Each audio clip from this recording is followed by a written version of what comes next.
കർത്താവിൽ പ്രിയം വച്ചിരിക്കുന്ന ദൈവമക്കളെ, ഒരു പ്രഭാതം കൂടെ കണ്ടുണരുവാൻ ദൈവം നമ്മെ സഹായിച്ചു.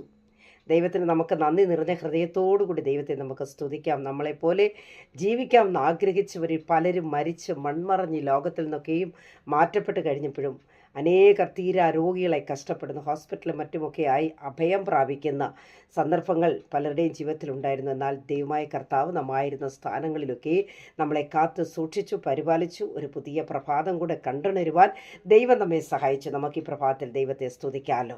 പ്രിയരെ, ഒരു ചെറിയ ചിന്ത ഞാൻ നിങ്ങളോട് ഷെയർ ചെയ്യാൻ ആഗ്രഹിക്കുന്നു. കർത്താവ് മാർത്തയോട് പറഞ്ഞൊരു കാര്യമുണ്ട്.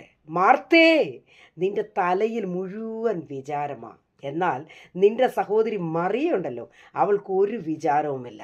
എൻ്റെ പ്രിയരെ, മറിയയ്ക്ക് വിചാരമില്ല എന്ന് തോന്നിയതിൻ്റെ കാരണം മറിയ നല്ല അംശമായത് തിരഞ്ഞെടുത്തു. പ്രിയ ദൈവമക്കളെ, ഇന്ന് ഈ പ്രഭാതത്തിൽ നമുക്ക് നല്ല അംശമായത് തിരഞ്ഞെടുക്കാം. ദൈവമായ കർത്താവ് എല്ലാവരെയും അനുഗ്രഹിക്കുമാറാകട്ടെ. God bless you all.